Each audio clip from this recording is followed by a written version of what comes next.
Ya Tuhan, Kau berjanji apapun yang Kamu minta di dalam namaku, Kamu akan mendapatkannya. Kami percaya janji-Mu.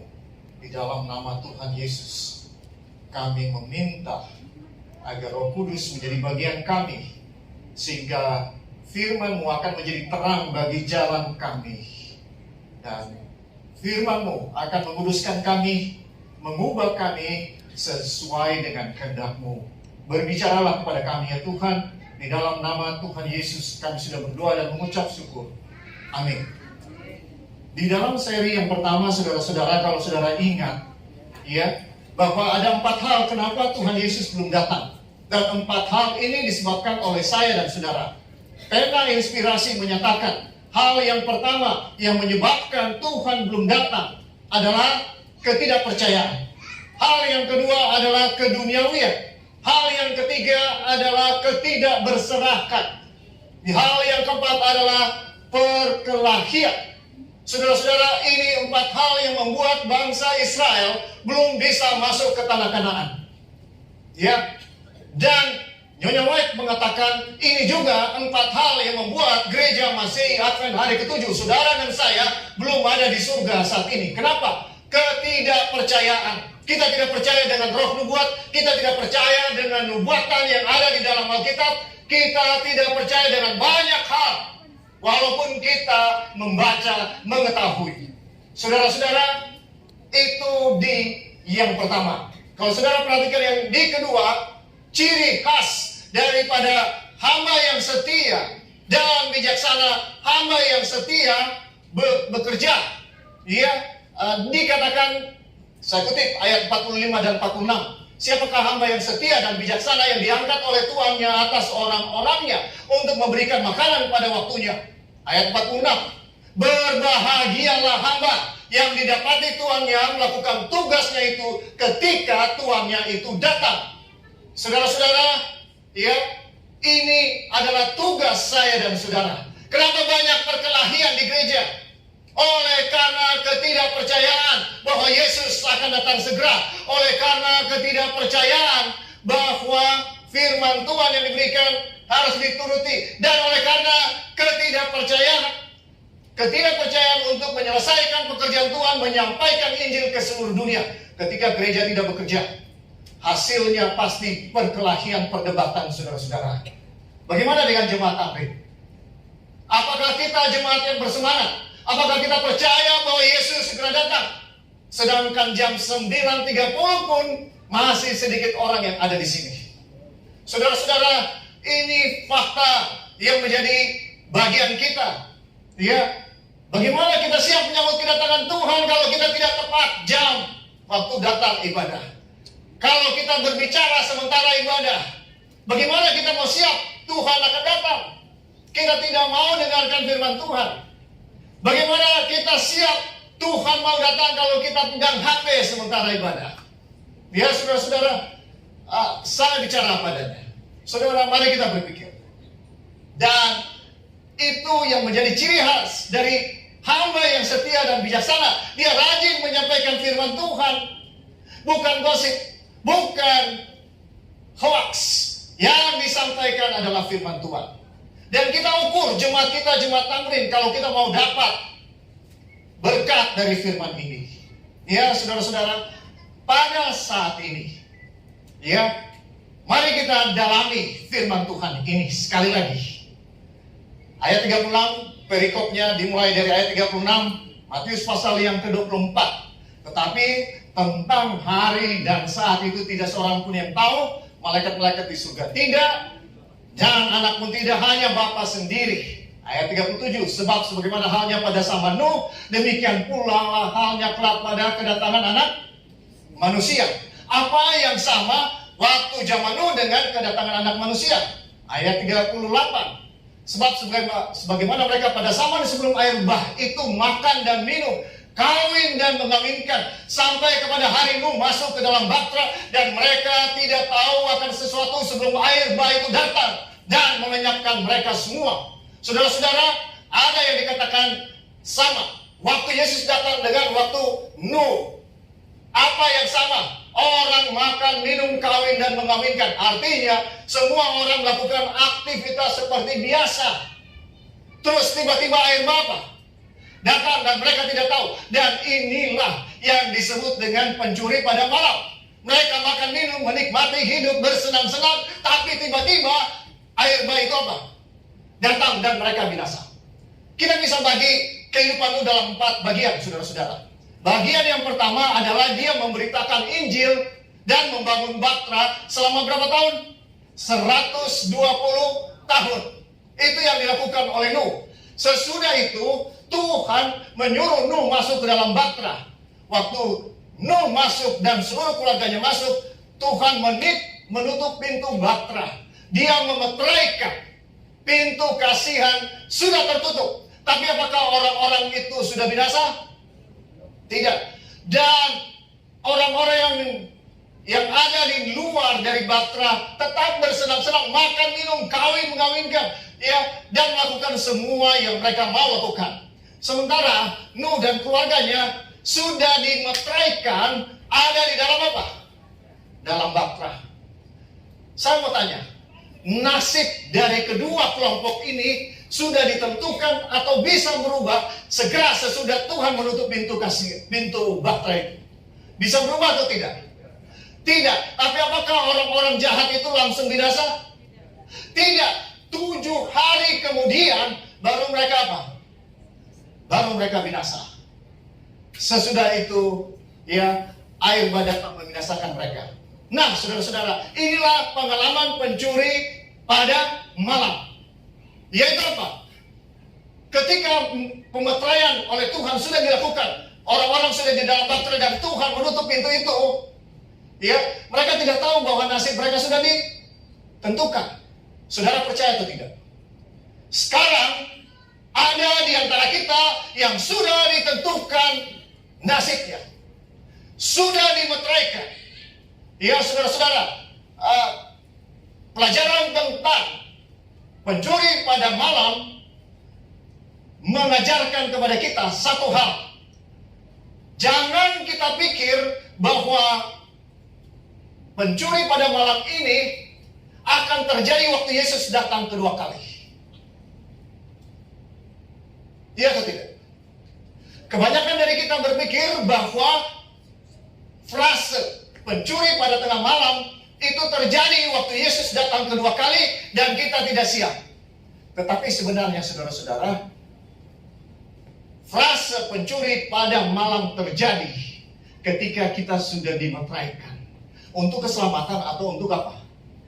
Kebinasaan. Bukan waktu Yesus datang kedua kali. Jelas atau tidak, saudara-saudara?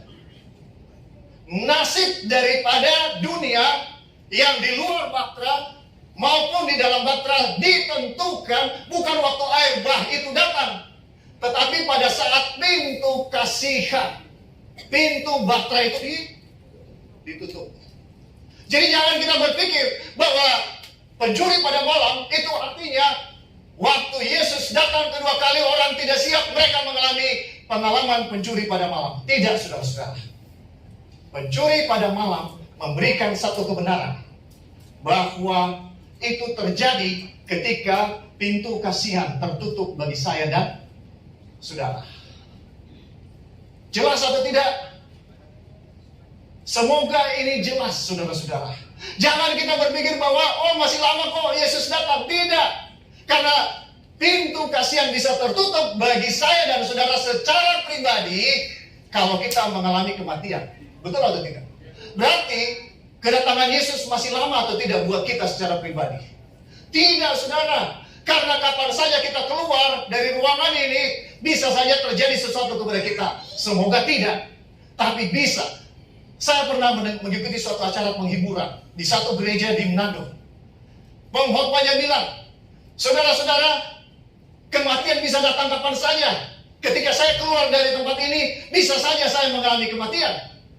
Dan saudara tahu, pengkhotbah itu ketika dia pulang habis berkhotbah mau pulang ke rumahnya, dia ditabrak dan meninggal. Saudara-saudara, ini kenyataan dalam kehidupan saya dan saudara. Kita bisa meninggal kapan saja.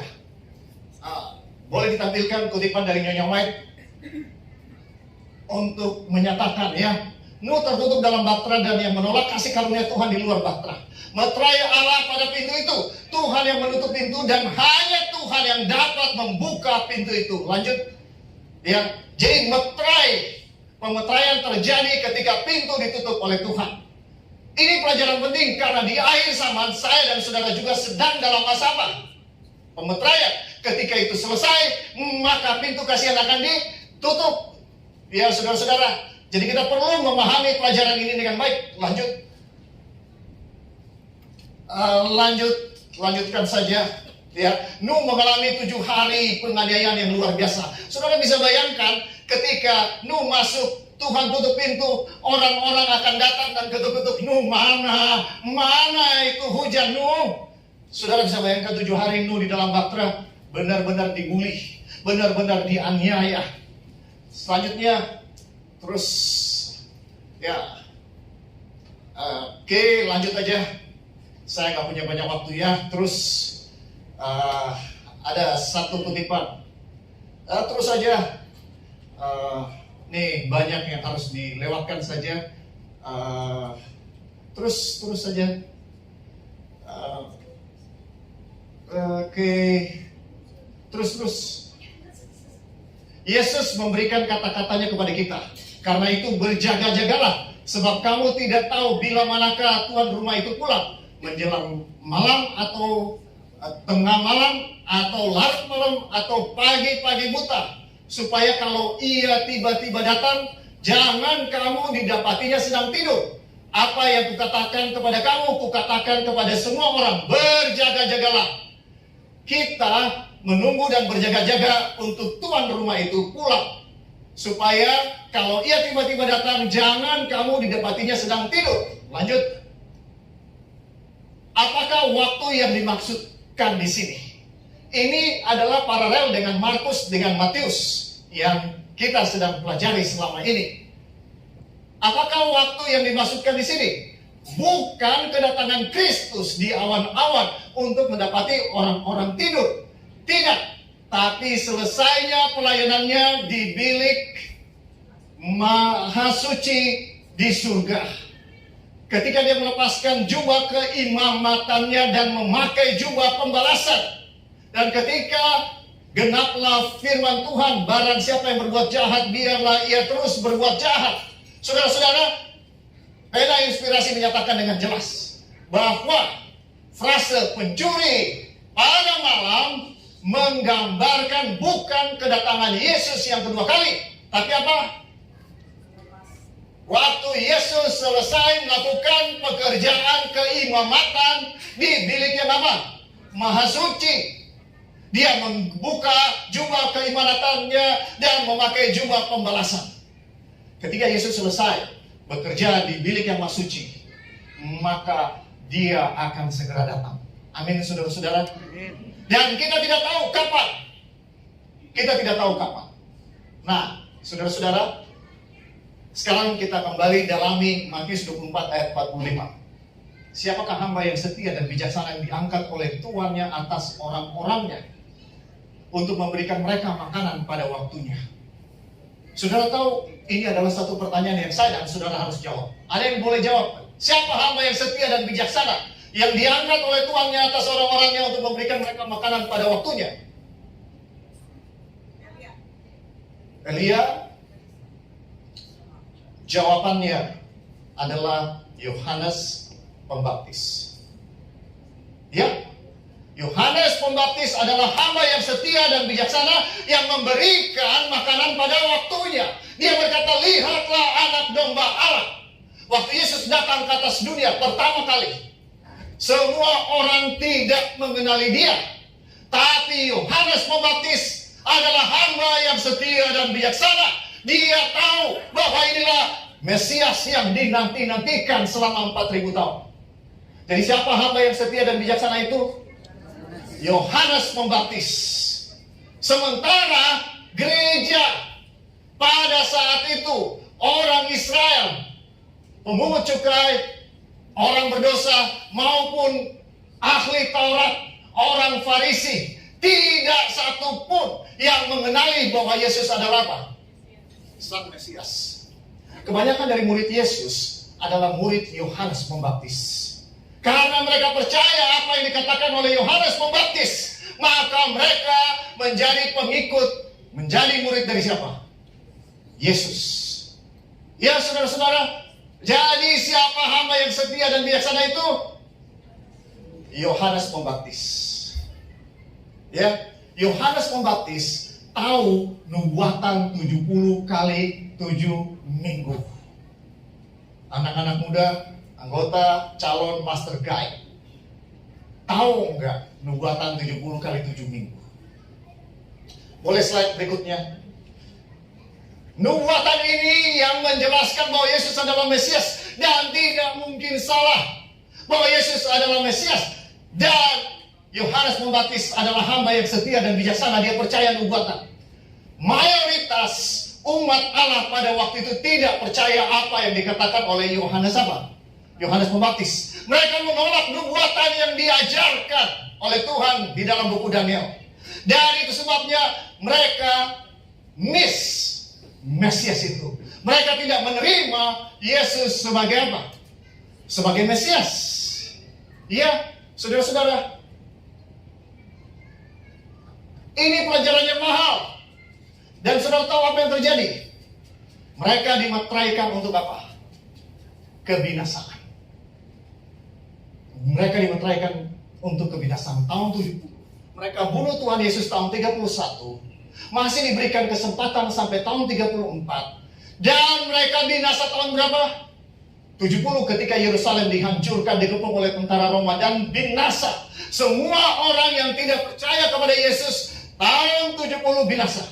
Semua orang yang percaya kepada Yesus, tidak ada satupun yang binasa.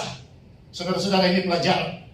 Waktu Yesus datang pertama kali, pelajaran buat saya dan saudara untuk kedatangan Yesus yang apa? Yang kedua kali.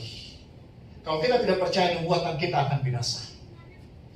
Dia, oke, slide berikutnya boleh dimajuin aja.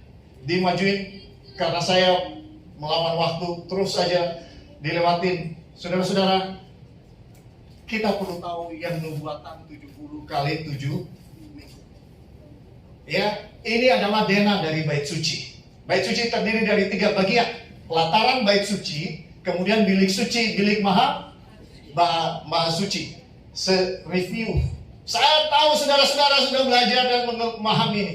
Tapi nggak ada salahnya kita ingatkan lagi. Ya, saudara-saudara, di pelataran bait suci ada 2 furniture atau perabot. Yang pertama adalah mezbah altar. Yang kedua adalah bejana pembasuhan. Sementara di bilik yang suci ada di sebelah kanan meja roti sajian, di sebelah kiri 7 kaki dian, di depannya ada mezbah dupa.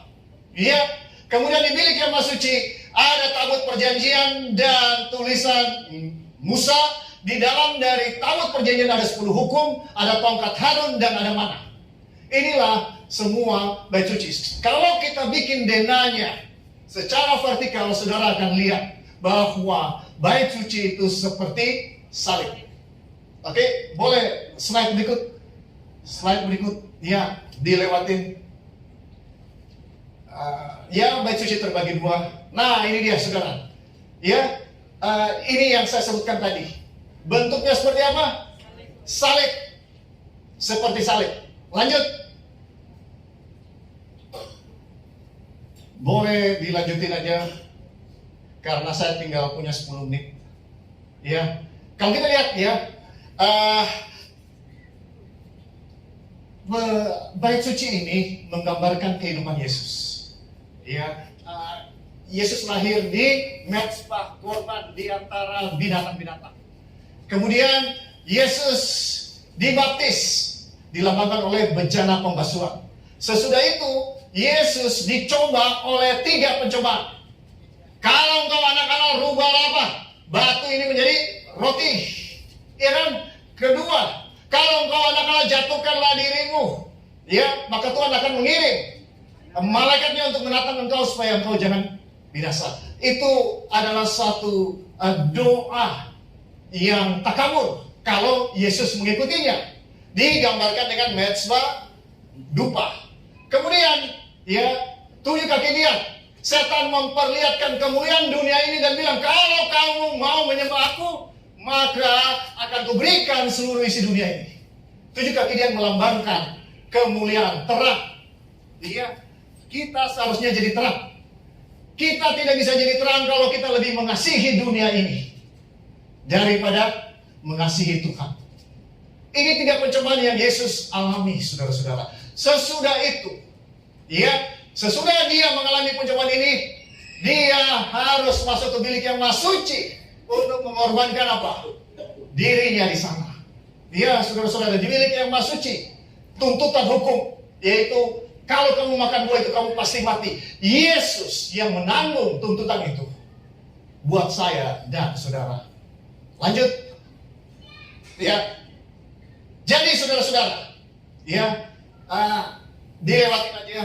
Ini kita nggak punya waktu untuk menjelaskan. Tapi kalau saudara mau mengerti lebih dalam bait suci, kita bisa bikin seminar untuk mengingatkan, khususnya buat orang-orang muda. Saya menaruh semua ini khususnya buat orang muda, karena orang tua sebenarnya sudah tahu. Oke, lanjut. Jadi, saudara-saudara, bait suci ini menggambarkan juga apa yang saya dan saudara harus alami. 1, kita harus percaya kepada pengorbanan Yesus di kayu salib digambarkan oleh mezbah korban. Bejana pembasuhan mengatakan sesudah kita percaya kepada Yesus, kita harus dibaptis. Betul atau tidak? Sesudah kita dibaptis, kita mengalami penyucian. 3 hal harus kita lakukan. 1, kita harus belajar firman Tuhan. 2, kita harus berdoa. 3, kita harus bersaksi. Banyak orang cuma belajar firman Tuhan dan berdoa, tapi tidak bersaksi. Tetap pertumbuhan rohani tidak akan terjadi, saudara-saudara. Harus 3-3. Sama dengan tripod. Bisa tripod berdiri kalau cuma 2? Tidak bisa, saudara. Harus apa? 3. Agar kita bisa bertumbuh secara rohani, kita harus belajar firman Tuhan. Kita harus berdoa. Dan kita harus apa? Bersaksi. Menjadi hamba yang setia dan bijaksana. Ya atau tidak? Ketika kita lakukan ini, maka tanpa sadar kita menuruti segala perintah Tuhan di bilik yang maha suci. Ya? Oke, lanjut. Ketika kita lakukan itu, kita menjadi orang yang menuruti hukum Tuhan. Lanjut aja. Ya, ini mengenai nubuatan 2300 pagi dan petang. Yang saya mau sampaikan, saudara-saudara, ya, bahwa nubuatan 70 kali 7 minggu itu digabung dengan nubuatan 2300 pagi dan petang. Awalnya sama. Lanjut aja. Ya, awalnya sama. Apa arti atau relevansinya buat saya dan saudara? Boleh diterusin aja. Saudara lihat ya. Ini nubuatan 70 kali 7 minggu. 70 kali 7 masa telah ditetapkan. Ya, Daniel 9 ayat 24. 70 kali 7 masa telah ditetapkan bagi bangsamu dan bagi kotamu yang kudus. Arti ditetapkan secara harfiah adalah dipotong atau diasingkan. Dari mana? Kalau kita belajar Daniel pasal 8, di situ ada penglihatan tentang domba jantan yang melambangkan kerajaan Media Persia. Kemudian ada kambing jantan yang melambangkan kerajaan Yunani. Kemudian dari kerajaan Yunani muncul satu tanduk yang besar dan yang menyerang bait suci Tuhan dan umat-umat Tuhan. Ya, kemudian Daniel mendengar satu pertanyaan, sampai berapa lama kefasikan ini terjadi dan korban sehari-hari dikotori. Bisa dibilang seperti itu. Ya, sampai berapa lama? Jawabannya di dalam Daniel 8 ayat 14, sampai lewat 2300 pagi dan petang, lalu tempat kudus itu akan dipulihkan dalam keadaan yang apa? Yang wajar. Tapi Daniel memahami atau tidak penglihatan ini? Tidak. Di akhir daripada pasal ini, Daniel tercengang-cengang, tidak memahami, jatuh sakit, saudara-saudara, dia stres. Dan tidak ada penjelasan mengenai nubuatan 2300 pagi dan petang. Jadi, di dalam Daniel 9 lah penjelasan ini diberikan. Daniel 9 ayat 24 katakan 70 kali 7 masa ditetapkan atas bangsamu dan kotamu yang kudus. Oke, lanjut. Jadi, kata ditetapkan ini menyatakan awal dari 70 kali 7 masa dengan 2300 pagi dan petang itu apa? Sama. Mulainya sama. Iya, saudara-saudara, lanjut. Sekarang kita mau cari tahu dari mana mulainya nubuatan ini. Ya, kapan dimulai? Ya, 70 kali 7 masa telah ditetapkan bagi bangsamu, 490. Di dalam Alkitab 1 hari sama dengan 1 tahun, khususnya dalam nubuatan. Ya, 70 kali 7 sama dengan berapa? 490 hari. Di dalam nubuatan Alkitab 1 hari sama dengan 1 tahun. Jadi 490 tahun ditetapkan bagi bangsa Israel untuk melakukan 6 hal. Pertama, untuk mengakhiri kefasikan. Kalau saudara baca di dalam ayat 24, ya. Kemudian untuk mengakhiri dosa, ya, untuk menggenapkan penglihatan dan nabi, dan yang paling penting adalah untuk mengurapi yang maha kudus. Lanjut, boleh dilanjutkan.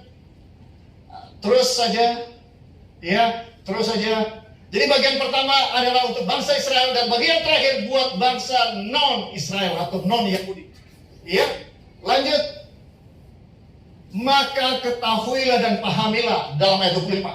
Dari saat firman itu keluar. Firman apa? Untuk membangun kembali apa? Yerusalem. Ada 7 kali 7 masa dan 62 kali 7.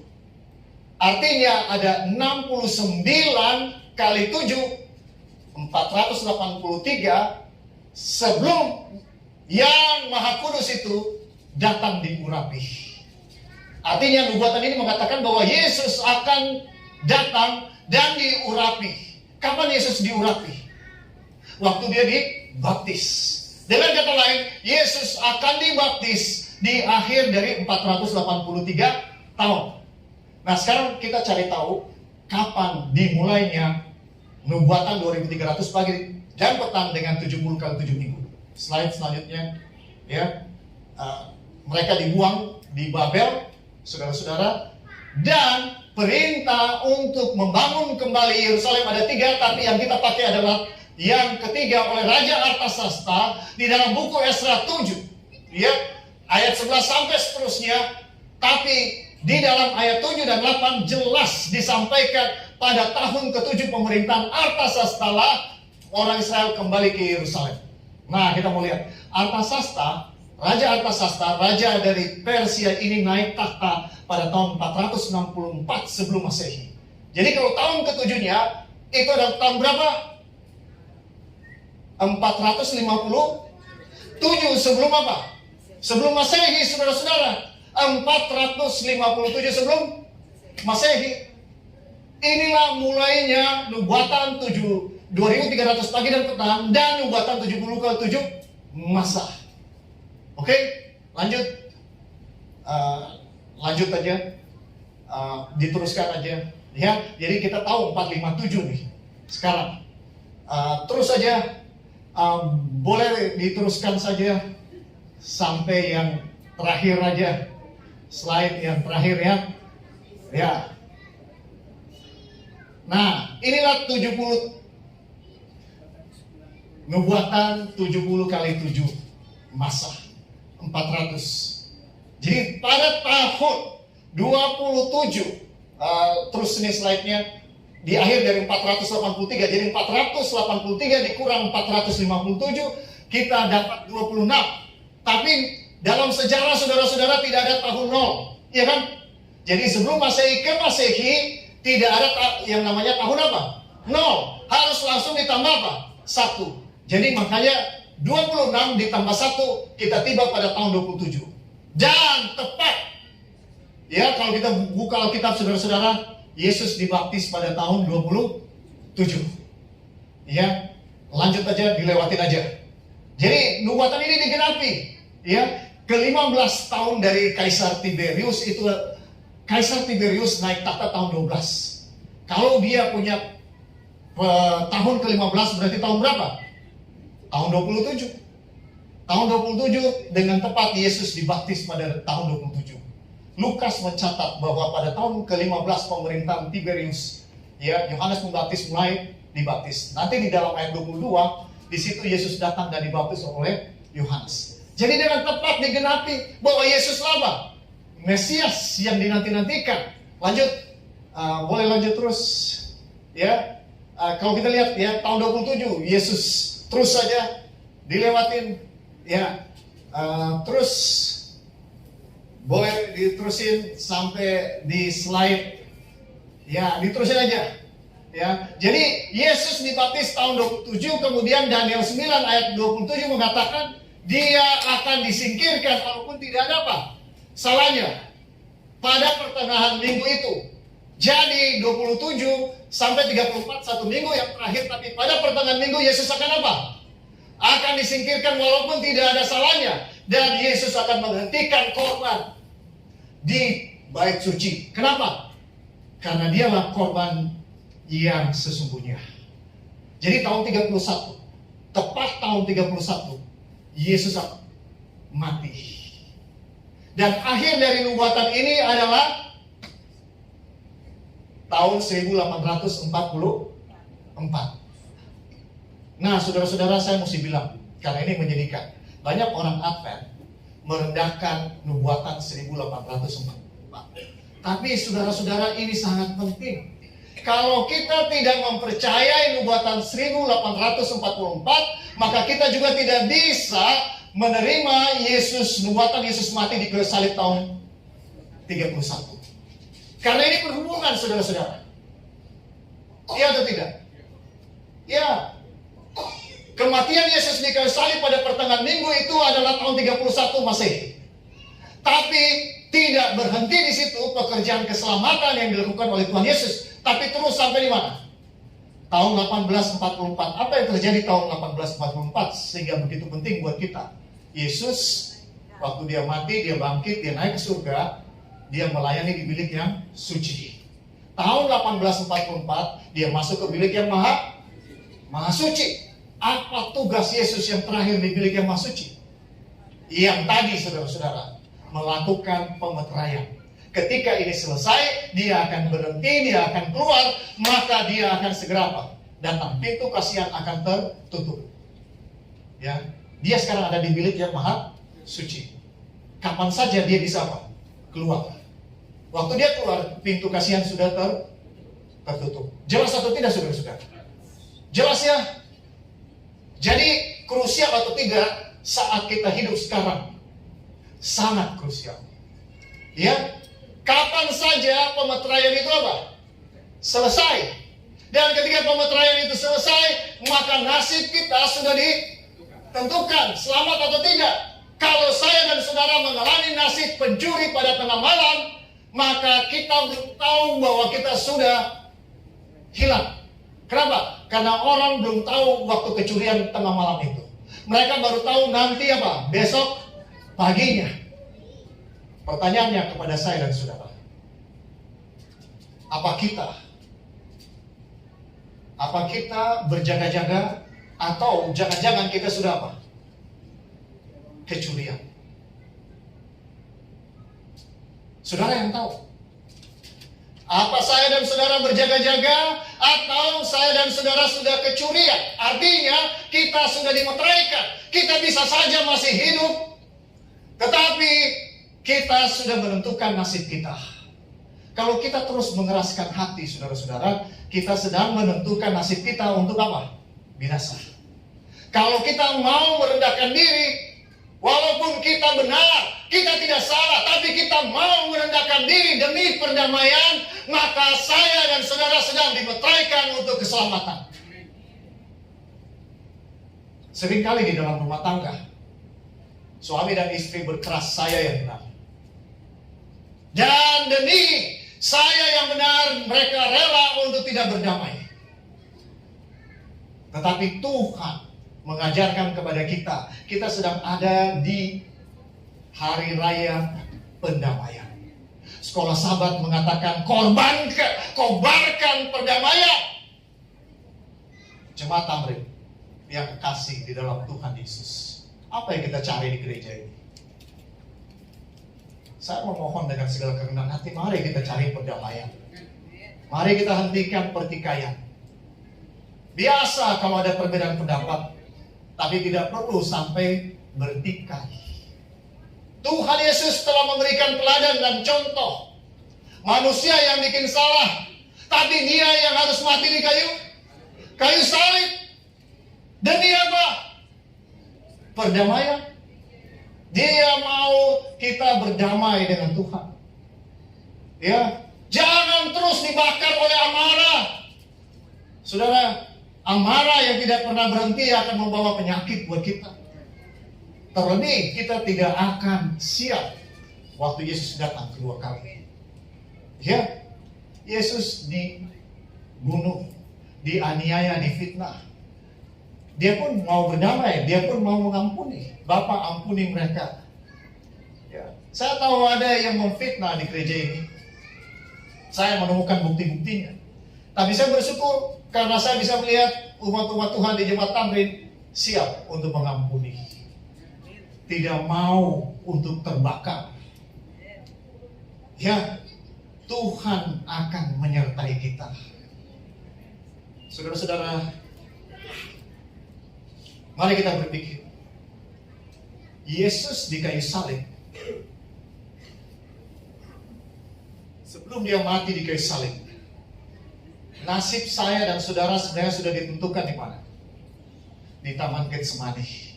Sudah dimeteraikan keputusannya bulat bahwa saya akan mati. Iya. Tapi mari kita bayangkan waktu Yesus di Taman Getsemani. Dia begitu takut untuk mati. Apa sebenarnya ketakutan Yesus yang paling utama? Ketakutan Yesus yang paling utama adalah bahwa bisa saja dia tidak apa? Bangkit. Iya atau tidak? Ya, dengan demikian dia akan terpisah selama-lamanya dengan siapa? Dengan Bapaknya. Itu ketakutannya yang terbesar. Kenapa? Dari kekekalan dia sudah bersama-sama dengan Bapaknya. Dan ini belum pernah terjadi bahwa dia harus mati. Bisa saja dia tidak apa? Bangkit. Saudara-saudara, untuk memahami apa yang sedang dialami oleh Yesus, coba kita bayangkan 3,5 tahun dia melayani. Dia setiap hari berbuat baik, tapi setiap hari dia dikirimin mata-mata untuk lihat apa katanya yang salah akan dipelintir. 3,5 tahun dia berbuat baik kepada semua jemaat yang dia kasihi. Tapi 3,5 tahun mereka aniaya dia. Mereka fitnah dia. Semua yang jahat mereka sudah pernah lakukan kepada Yesus. Tapi saudara-saudara, dia tetap bertahan untuk melakukan misinya mati bagi mereka. Ya, saudara bisa mati untuk orang yang memfitnah saudara. Yesus lakukan itu. Dan mari kita berpikir saudara-saudara. Mari kita berpikir lebih dalam. Ya, Yesus pada akhirnya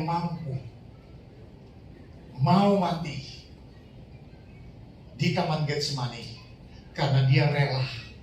Kalaupun saya tidak bangkit, saya tetap akan mati untuk manusia yang tiap hari menganiaya saya.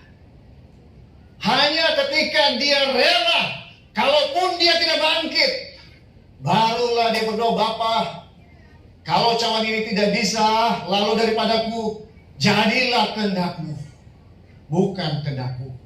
Saudara bayangkan, Yesus rela mati selama-lamanya hanya untuk saya dan saudara. Bagaimana dengan kita? Mengapa kita masih suka mempersoalkan hal yang sepele?